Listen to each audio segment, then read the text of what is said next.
How's it going, lads? Marshall here, and welcome to another review and another Player of the Year or MLS MVP, Diego Valeri. That kind of did rhyme, it didn't mean to, but anyways, today we see this as overpowered as the other Player of the Year. So I'm talking to you, Maguire, I'm talking to Christiansen, I'm talking about that centre-back as well. All very overpowered cards. Diego Valeri, will he be overpowered? Today we find out, lads. If you do enjoy this review, smash a like on it. And today's my birthday, so it's even more of an incentive to hit that like button if you do enjoy. So yeah, if you do enjoy, smash a like. And if you do want any cheap MSP, PSN, or even game codes, head on over to g2a.com, use that code M89. Every single link that you will need is right there in the description below. So with Valeri, it's very hard to get him in the squads. Now, he's got this perfect link with Blanco, I do believe, who is at left forward in this formation.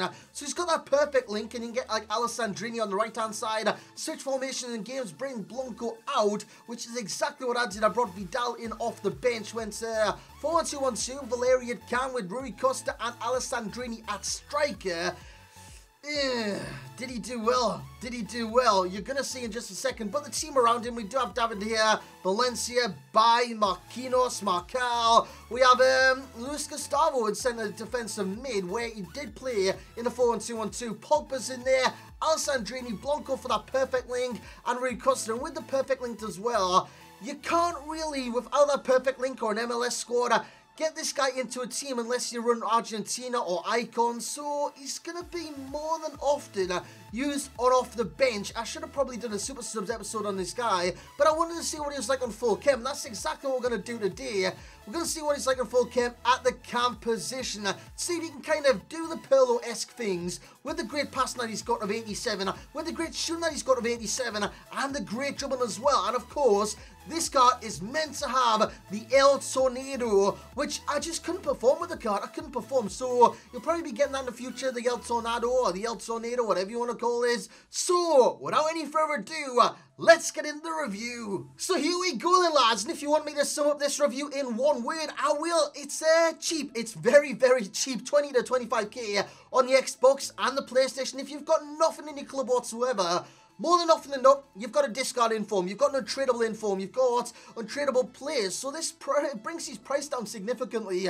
I think on my Road to Glory, I paid like 2k. I think on my main account, I didn't pay a penny. I had all the players in my club, so that is exactly the cost of this card, 20 to 25k. And in terms of his output, he did play 6 games for me on the Road to Glory. This is on the Road to Glory. He scored 4 times in 6 games with the 1 assist. I wasn't that impressed with the card in terms of that left foot. He's got a 3-star weak foot. Again, that's not great, but he did score a banger with his left foot, so he can be excused for that. 3-star skills does affect the card in certain areas and certain areas of the field, but in terms of his in-game stats, of course, you're going to draw your eyes straight at the pace of 72, acceleration 73, and sprint speed of the 72. But I want to take your eyes to the right-hand side of it. Look at the shot power of 89. Look at the long shots, 90-4. Positioning as well, which is very imperative for a player of Valeri's kind of stature without the pace and stuff like that. It's very important that he's got good positioning. It's 93, and his work rates are high-medium. His vision is great as well. At 90, his short pass is 85, his long pass is 83. The strength on the card, 71, but it's not really there because of his aggression, which is very, very low, which makes his strength just seem not there at all. And when I was talking about his weak foots, I'm talking about him scoring in these kind of areas. That's a weak foot finish on the left peg. Now, he's predominantly right-footed, and he's got a 3-star weak foot, so you don't kind of expect those shots to go in, but I've still got the 3-star combo as a corner. Why? I had so many strikes with that left foot, just trying it out here and there, just to see if it would board in the net, like that shot did in my first game. It didn't. It didn't. I had so many chances on the left peg from roughly the same range. He is very, very inconsistent. So hence why your 3-star combo with the 3-star weak foot in there is in the cons. Now, I want to get in the pro straight away because there is a lot of pros to this card. When you look at the stats, you think this card would be amazing on the field. He's going to do a great job, and he did. He did a great job in game. Scored some important goals, and yeah, all round a good player. But he's not a great player, and I will get into that later on in this review. So the first pro I want to focus on, positioning. Now, with the lack of pace that he's got, 72 acceleration, I think it was, and 73 sprint speed, or the other way around. I think it was the other way around, but that's not great.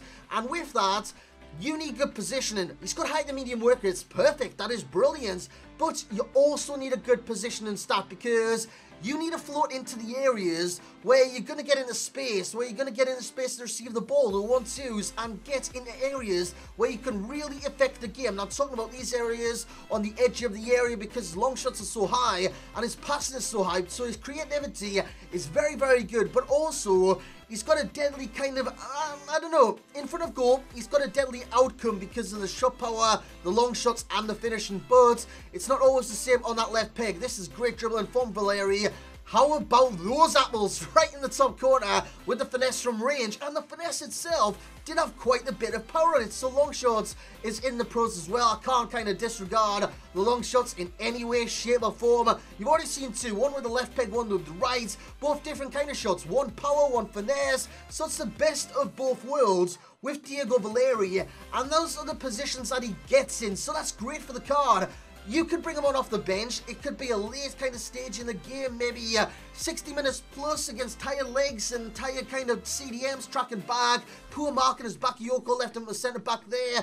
Does get the ball, plays in Alessandrini. Alessandrini will work his way back to Valeri.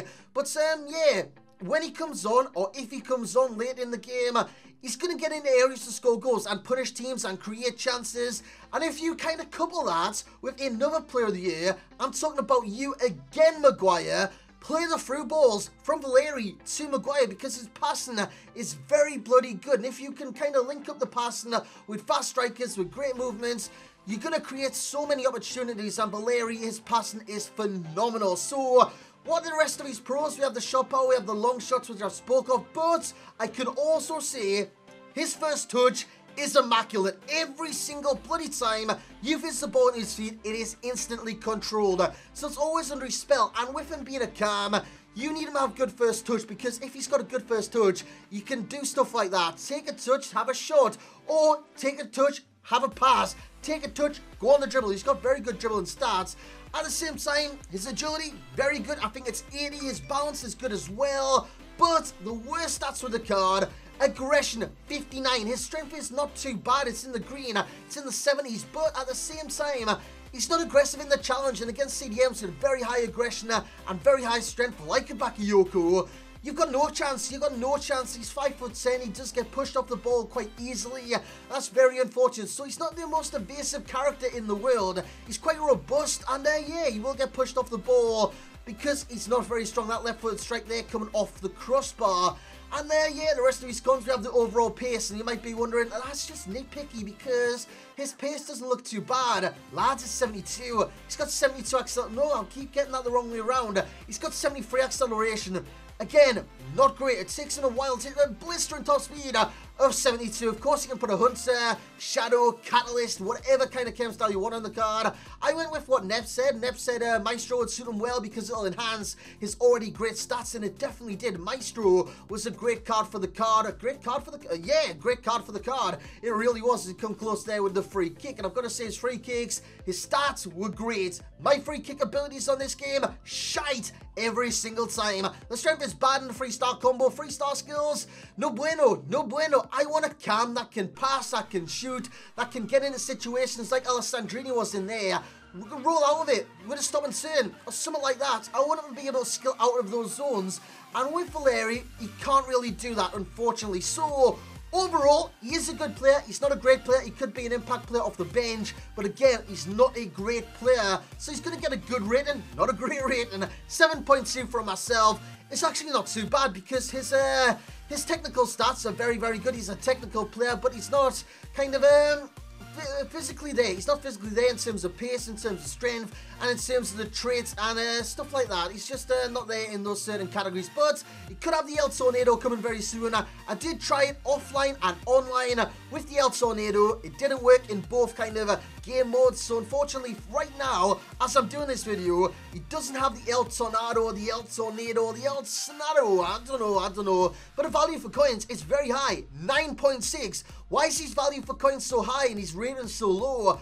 He's like a 7k player. Essentially, he's a 7k player because you've got something in your clubs, lads. You've got something in the bottom of your club. If you just start the game, he's going to cost between 20 and 25k for a high-rated card, which is quite high-rated. It's not it's not the bee's knees or anything like that, but it's still quite a high-rated card. And with that, it's not a bad card. It really isn't a bad card. And the similar players, we have Wayne Rooney. Gotta say, love that card on this game. So that's a bonus in itself. We have James Rodriguez and we have Javier Pastore. So that's going to be it for this review, lads. Hope you have enjoyed on my birthday.